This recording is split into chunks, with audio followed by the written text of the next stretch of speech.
Hello, everybody. My name is Irma Lee Quarcoo, and you're welcome to the Irma Q Show. And today we are going to be talking about getting out of a marriage before you get in. I'm sure you're like, oh, are you kidding? Yes. These are the things we're going to be discussing on this show, real life experiences, because the Irma Q Show is all about life and how we are living it.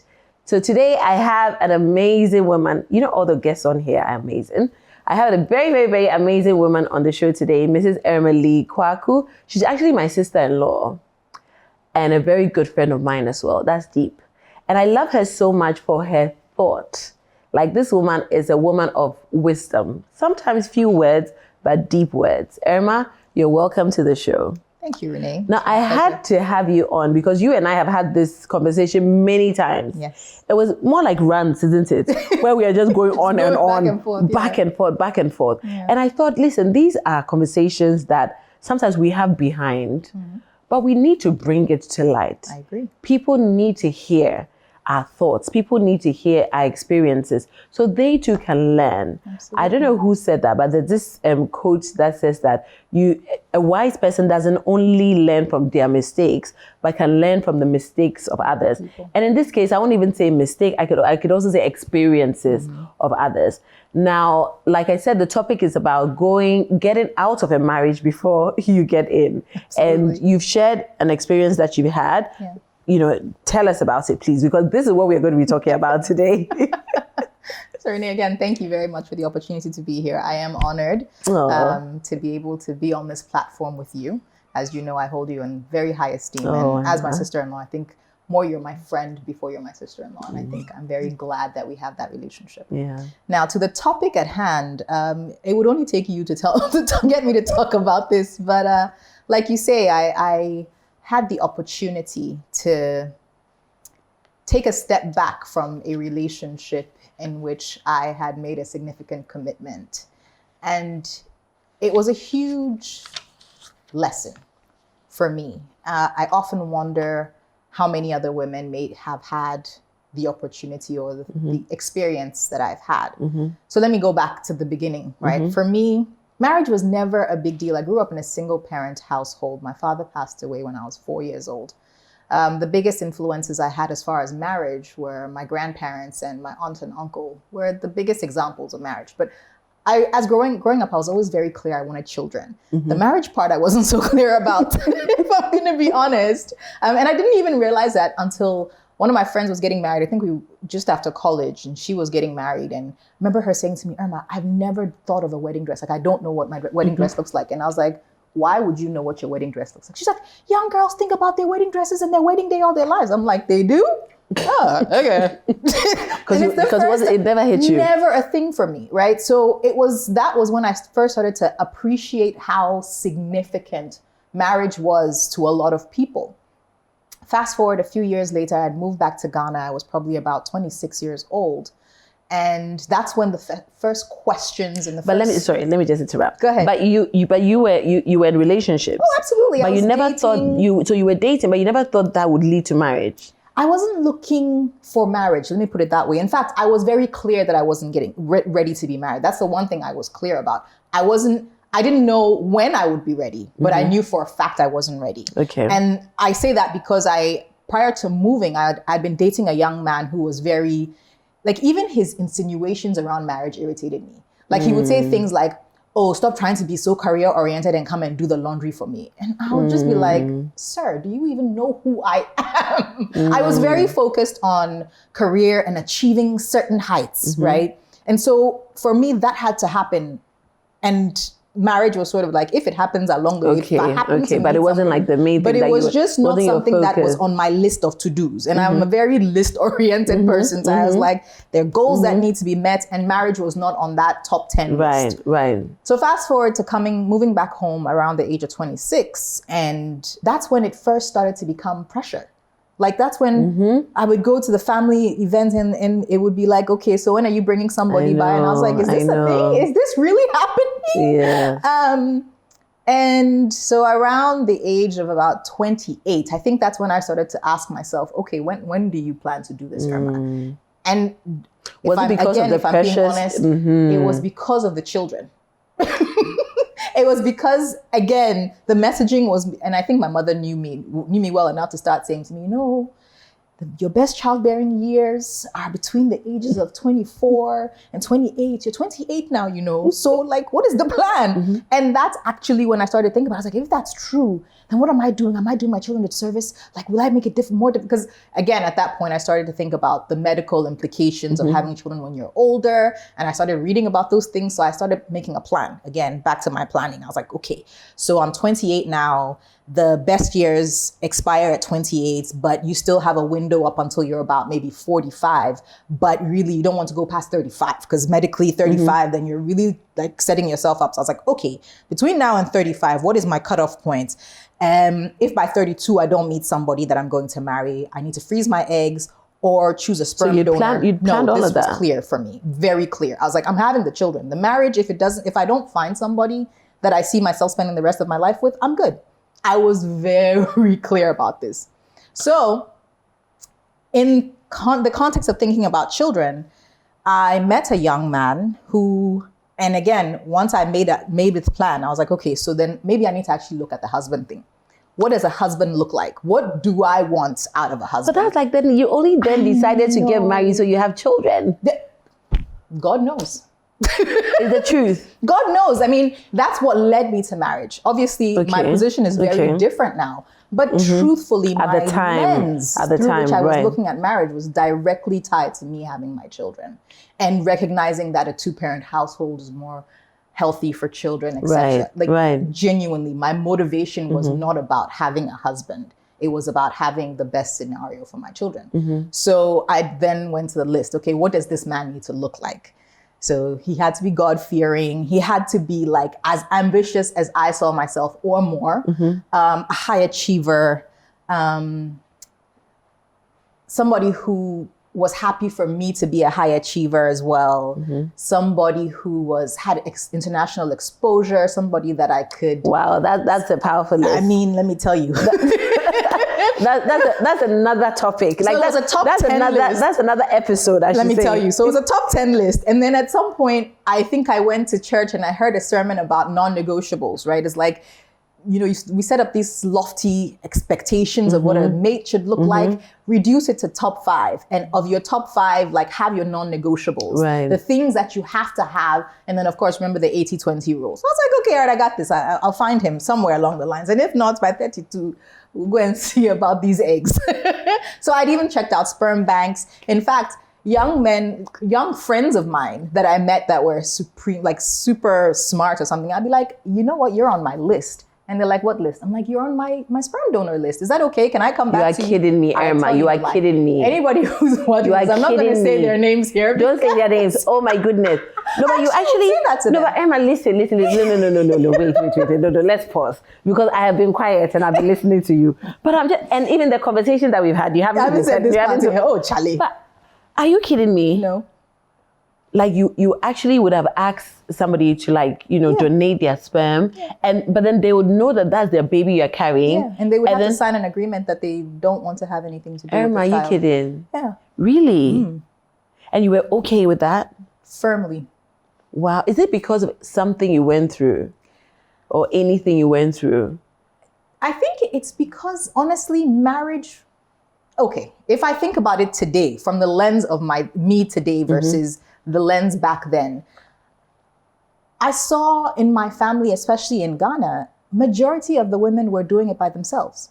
Even if they did have husbands, they were busy doing whatever they were doing. Our mothers, my aunts, were the ones who were the most significant influences in our lives. Our uncles were sort of like flying by. They were passing.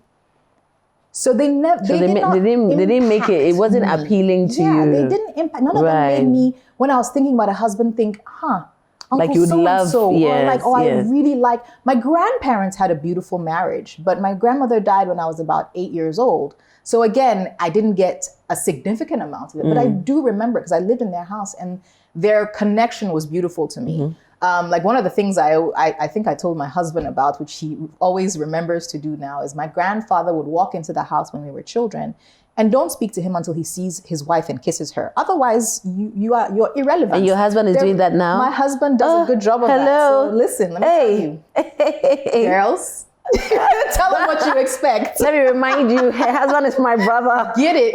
He's doing that. Oh, yes. Hey. And he doesn't leave the house unless he's seen me and giving me a kiss before he leaves. Oh, hello. So this is standard. That's beautiful. And it's important. I want my kids to see affection between us. You know, it's really important. Yeah. So yeah, I didn't, and again, that was another thing. Ghanaian culturally, you didn't see affection amongst my aunts and uncles. Hid it. It's like you can't even kiss your wife. Honestly, the children are that here. That kind of kissing only happened in my grandparents' And there's some stiffness. homes. Thank you. And they were African American. So like when my cousins would come and visit us in my grandparents' home, they'd be like, why are they kissing? What's happening right Why are they hugging? Yes, why are they kissing? You know, so it was a very big cultural difference for me. And so growing up in Ghana, my expectation of affection and relationships was very different. When I did go back to the US, again, I was straddling this Ghanaian cultural expectation versus African-American. So I was like, you know what? Let me mind my business. I want my children. If I find the man who can figure me out and be with me, then great. If I can't, I'm not going to stress my life and bend myself in. Because I think that was the other thing, is that I saw so many of my friends trying to be marriage material. And it just didn't work for me. I was like, That's another, no, let's go back. So let's go back. Okay. So you met this great guy. Fantastic guy. Right. And he literally was like, checklist perfect. Checklist perfect. In fact, he had things on that I didn't even know I wanted from the list. Like I had to add them. I was like, oh, get it. I was like, sir, you are great. Should I give you an iPad? Maybe to type? I was singing Glory Hallelujah. I was like, you see, God, this is it. And I was like testifying. I was like, see, y'all shouldn't wait and expect God is going to make it happen. He's going to find I was testifying. Whew. Do you want to take a sip of your tea? You know what? I will. Yeah. Let's do that. This is deep. This is really good tea. Thank you. So, a year and a half into this relationship, we start talking about marriage and having children. I think our first disagreement came about on the conversation of children. My mom's number was 4, my number was 3, and his number was 2. Okay. And I was like, 3 is my number. What's it gonna take for you to shift to this number? He's like, we have to be able to afford 3. And I was like, absolutely. But with me doing what I'm doing, you doing what you're doing, 3 is affordable for us. He was like, yeah. So we went back and forth. So he wanted 2 children. He wanted 2 children. Okay. I wanted 3. But you didn't have to go back and forth with him. You don't have to. You don't have to talk plenty. I was very clear that I wanted 3 children. Again, so this is Renee. You know this about me. Like I am decided. No, but my point is, if he said he wanted 2, and you say okay, and then after the 2, you get pregnant again. Renee, remember, I'm a contractual person. For me, like if we agree that it's 2, and then I go and trap you later, I feel some type of way. Like I wanted to make sure we're on the same page. Okay. So we went back and forth, and then he was like, so we should start planning to get married. And I was like, was that a proposal? Also, he didn't actually, it wasn't like a romantic, like with a ring. It was like a contract. Yeah. He was like, so we should, we should start planning to get married. He didn't live in Ghana at the time, so I would go back and forth to visit him. But he was planning on moving to Ghana. That was one of my conditions. I was like, I don't want to raise my children except in Ghana. I'm happy for them to go anywhere else after a certain age, but I want to raise my children in Ghana. So if you don't see yourself moving to Ghana, it won't really work, right? And he was on a 5-year plan to move to Ghana. I told him that was too long. If he could shift it to like 2.5, I could make it work. So that was the compromise. He got 2.5 years to move back, and I would agree to 2 children. Right.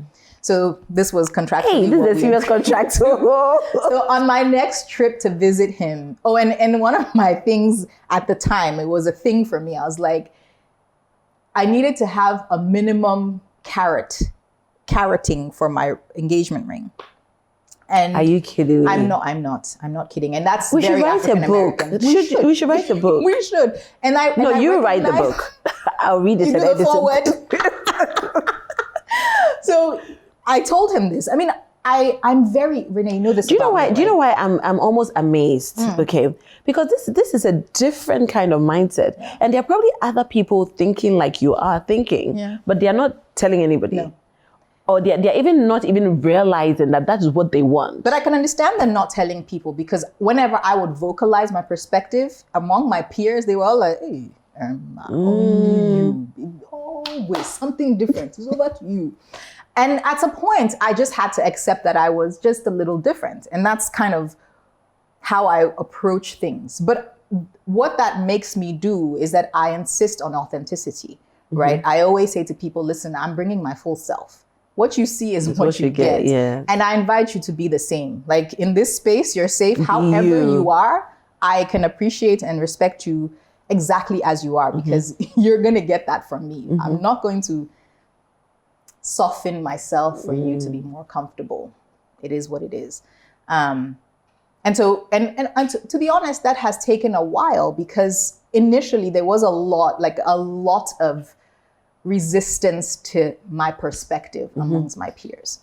So anyway, fast forward to this young man. Contractually, we go back and forth and agree. And so I go to visit him on this trip, and he's like, okay, I think we should go ahead and go and buy our ring, or go and buy your ring. I'm like, okay, cool. Go and buy yourself. We'll go together. Okay. And go and pick out the ring. Because he sent me, before I came, he sent me his ideas of what the ring should be. Yeah, no. You didn't like it? They were not, none of them. And when I sent him what I liked, he was like, this is too expensive. Why would anybody spend this much on a ring? I'm like, it's a ring. It's the only thing you're ever going to give me by myself at a certain point. So I explained to him, I'm like, for me, it's you giving me security. But could he afford it though? Oh, yeah. He could? Oh, yeah. Okay. In fact, what irritated me about the choices he was making is that they were not, like, of what he could afford, it was nonsense. No, but you're sure that he could afford it though? Okay. Let me also say, on my list, the guy had to be somebody who was either like at the top of his field or on a trajectory for that. So while I was never interested in whether somebody was tall, dark, and handsome, it never was a thing for me. You had to be brilliant. That was what I found attractive. The fact that you were smart and you had a knowledge of some subject matter where you were an expert or on your way to being an expert. That was my thing. That was where I was just like, yeah, ooh, tell me more. So that was, for me, that was what was attractive for me. And he was a subject matter expert, and he was one of the youngest of his caliber, and he was one of maybe 20 something in the world. So okay. He was doing well for so himself. He just didn't understand why my you should just pay so much for. Right. And I even to him it was just a ring. Exactly, it was a piece of jewelry. It was not a big deal. And I tried to explain to him what the significance was to me. Now I came to appreciate. I'm very big on compromise. So I was like, okay, it doesn't have to be what I believe you should spend, but it can be within a certain amount. So we agreed finally on a budget amount. We went together, we picked out a ring. It was not something I was crazy about, but of the options that day. But weren't you open to the fact that you could get this ring for this year, and later on you could upgrade on it? For me, it's a one and done. And I also felt like it was tied to his perception of my value. That's how you saw it. Okay. Right? I felt like you should feel that I am so important that whatever it takes to make me happy, if that's what makes, and in the grand scheme of what he could afford, I'm a very practical person. You know this about me. If he was making 100 CDs a month, I was basically expecting him to spend 75 CDs, but basically sacrifice more than you would normally have on the one-off thing for me, right? Okay. So it's basically, I expect that you will have money to eat this month, but you will take a significant amount of what you would either save or something and make this investment. I saw it as an investment. And it's something that would never lose value. And if anything ever happened to you, at least I can afford to eat for a month. That's kind of how I saw it. He didn't agree. I let it go. I was like, in the grand scheme of life, we'll get there. I appreciated that it was a cultural difference. But it also was the first kind of like spidey, tingling thing in the back of my head that said, but Irma, if this person can't appreciate, after all the explaining it to him that you've given him, and really in the grand scheme of what he could afford, let me just say that if he could afford 100 CDs, he wanted to spend 10 CDs, 10 pesos. Oh no. That's what he wanted to spend. And I was just so basically your point was you don't see the significance of the ring. It's almost like you're just giving me something. That was how you saw it. I saw his response to it. So it was one of probably the first things that I was just like, So to him it's like it's no big deal. It's just something you put on your finger. Okay. And then you were feeling like give me something that you like my worth, my value. Okay. How valuable this you see me. Right. Okay. Okay. And let me be also clear. If he wasn't at the point where he could afford it, then the conversation of later on would have been perfectly fine. Right? Okay. So that was one, and I explained that just because that was one of the first things that I kind of was just like, okay. So is it because you saw it as if this is how he's acting just at the beginning, then maybe like further on in our relationship, he won't value or he doesn't value me at all. Right. So and that's kind of what my mind started to question. When I shared it with maybe my mom and a couple of my other older cousins who were either married or in serious relationships, I realized it was very much a cultural thing. So in, again, African-American culture, that engagement ring is a big deal. Huge. It's a big deal. Yes. It is stupendously huge. Like if I can't be walking around talking about, hey, do you see what he did? Then he doesn't value you. And even if the husband to be didn't have a lot of money, even the fact that he would actually go and just purchase something even with a little bit of a sting was huge, right? And I couldn't get him to appreciate that. And when I checked around with the people around me, they were like, yeah, Irma, this one, it's very much cultural. So maybe just take an L. So I was like, all right, you know what? We'll park it. And also going into this relationship, my mother pointed out to me that I am very, I'm quick to move on from stuff. Like if something doesn't go right, especially when it came to guys, like that would have been easily a deal breaker for me in the past. I'd have been like, yep, thank you, deuces, I'm out, see ya. So anyway, I was again, past 28. And so recognizing that I needed to calm myself down in the interest of being a mother. Have children at their healthiest. So fast forward, we make all the plans. In that period, a lot of the conversations we started to have, because we started to have more significantly marriage-related, our future life-related conversations, and they became more pertinent, like present, right? So we started talking about our finances. We started talking about how we saw ourselves traversing life together. And a few of his perspectives were very archaic in my perspective. So one of the major ones was that he wanted to become a man of the cloth. He was thinking about going into theology and actually preaching one day. And I was fine with that. I was like, that's great. Let me tell you though, I am not your typical osofomame. So if you are expecting that by you becoming, a preacher, that somehow I will now stop wearing these kind of high heels. Oh, come on, Irma. Dressing well, you haven't been seeing those of mummies now. No, I was being very specific with him.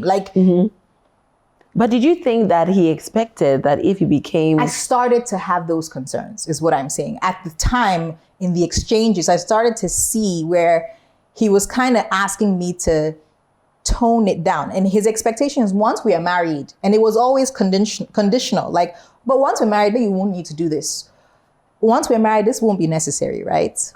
And I was just like... It was almost like he was looking to make you a different person after he married you. Right, and it was all very... And so I was like, am I crazy or am I hearing this? Like, so I would run it by my mom and the people I trust, and they were like, oh, Irma, this is you, just, looking for reasons. And I was like, yeah, but I feel like he wants me to become somebody else that you're not. That I'm not. And I'm very clear about who I am. Like, I really don't hide it on purpose because I want somebody to accept and love me, As warts and all of it. I bring all of it so that you know what you're signing up for. Don't tell me later on I didn't know what I was signing up for. No, this is it. All of this. You know, and those started to really bother me. One of the big issues that we started to have was my work. I work in construction. I was in hard hat and boots most of the time, and I loved my work. I was literally on site from 5 a.m. On some instances, if we had a deadline, till 10 p.m. at night. And he would call me and he's like, "Where are you?" And I'm like, "I'm still on site." And he's like, "But how can you do this? You know, you can't keep doing this when we're married." And I was like, but I actually had every intention of still doing this when I'm married. In fact, I want to take a photo of myself climbing a rooftop pregnant. It's one of the things I'm hoping to be able to do. So what are you talking about? And he was like, "You expect to climb a roof while you're actually said that to him? Yeah. And I was like, "Yeah, actually, yeah." And he was like, "We'll come back to this conversation." And I was like, "Actually, no, let's have this conversation." He's like, "Oh, Irma, you." So I left it alone. Again, I was reminding myself not to be as confrontational as I typically am.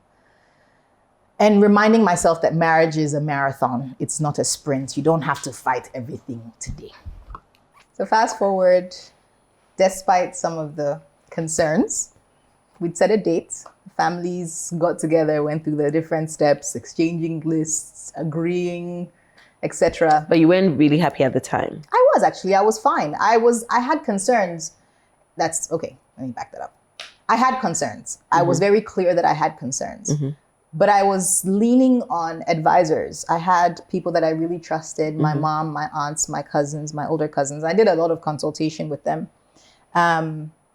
Because I appreciated that it was a major decision and I didn't want to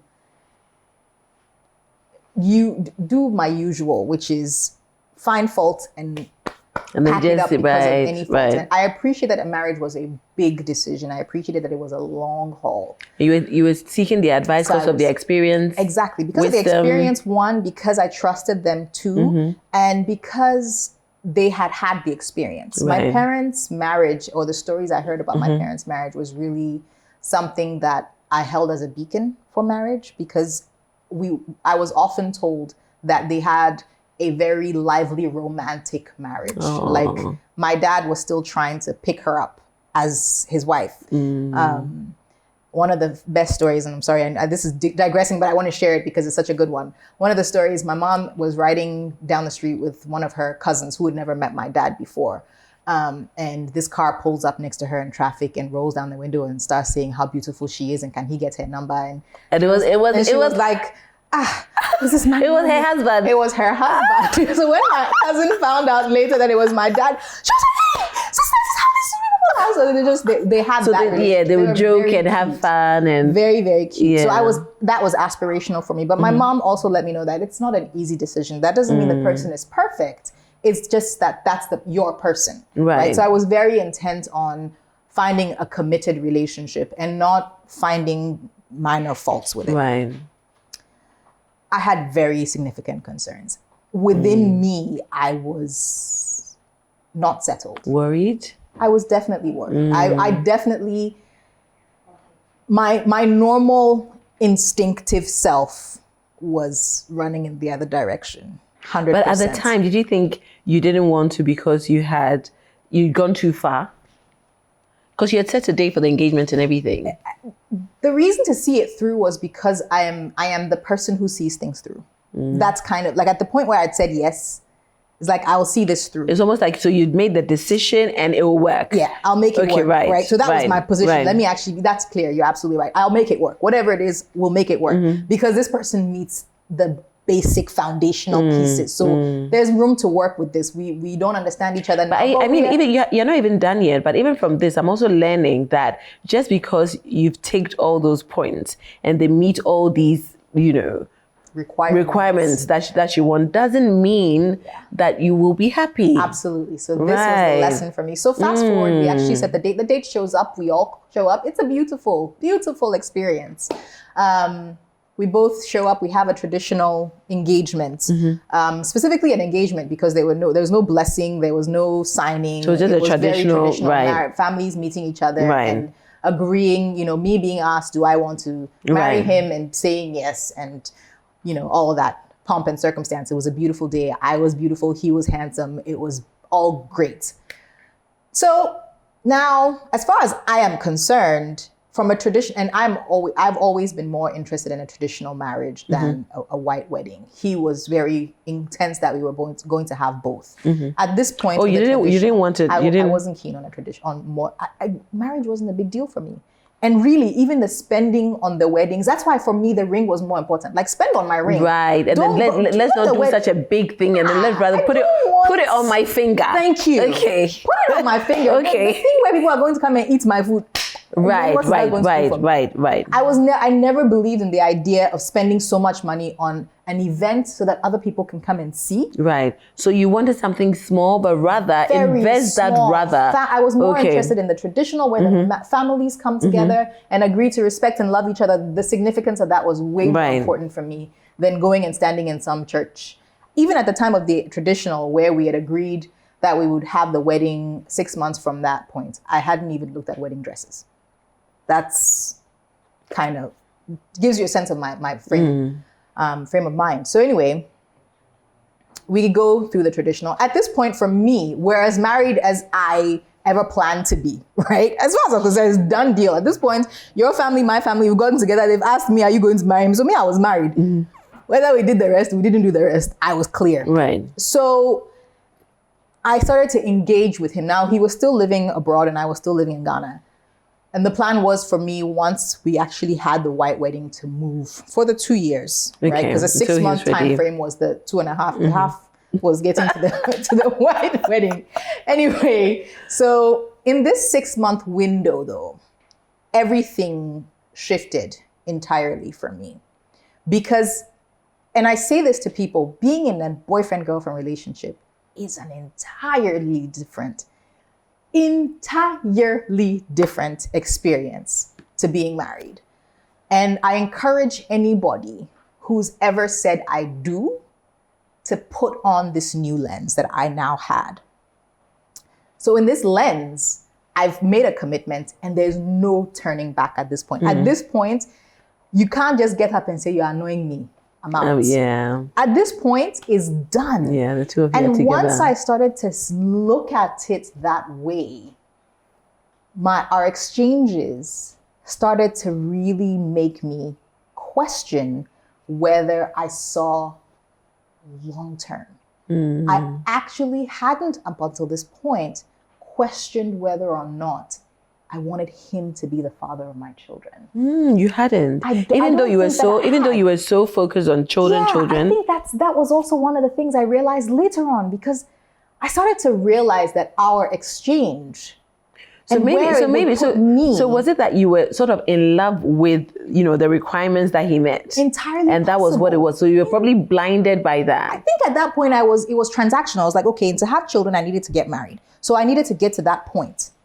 Do you understand? And so then once I was in that space where, okay, now the commitment has been made, now I'm looking down the rest of the road. And I was looking and thinking, the way that this person, and let me be very clear, he is an amazing human being. Today, he is an amazing human being. None of this means that he's not an amazing human being. Of course. What it meant was about if you and him will be happy together. This was... And yeah. And but I think...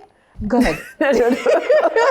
No. The reason why, but it's true, because just because a relationship doesn't work between one and the other doesn't mean that either of them are like bad people. But maybe their values are different. Correct. Maybe they're, and all of that. So I think that yes, of course. It doesn't mean... the point I was trying to get across to, when you said that we would be happy together, I became clear that I wouldn't be happy. I think prior to that, I was focused on, would I be able to make him happy? Did I have the grace to be able to accommodate the differences that I saw between us, right? And I was prepared.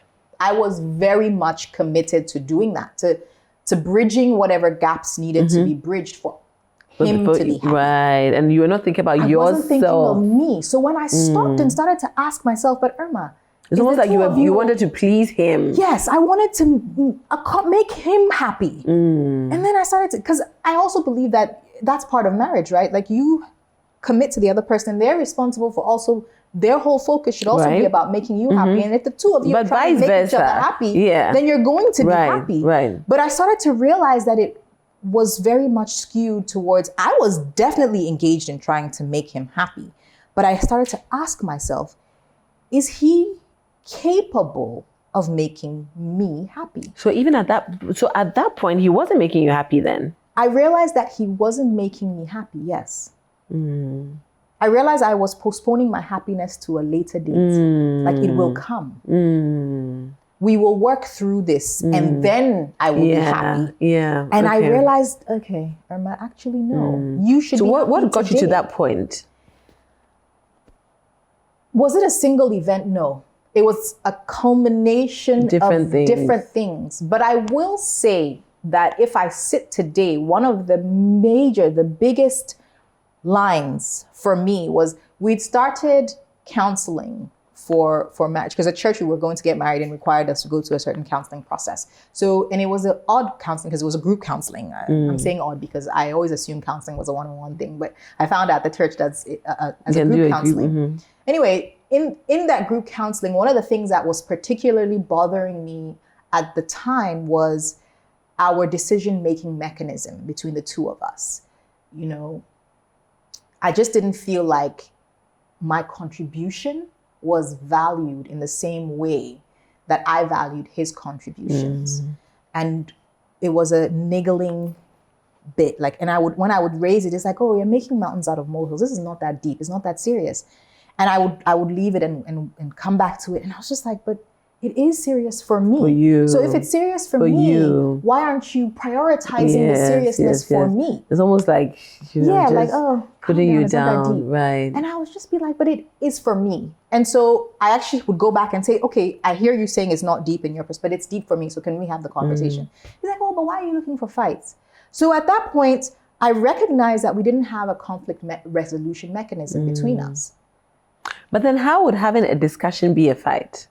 So if you said, oh, let's discuss this, or do you mind if we talk, why would that be a fight? Because we didn't agree. Our starting points were not points of agreement, right? So we had to get to a middle point, and there was no movement. It's like, oh, this is not an issue that should even occupy our time. It's not that significant. And I was like, but it is for me. And I need you to understand that it's significant for me. And he was just like, yeah, I really don't see the significance of it.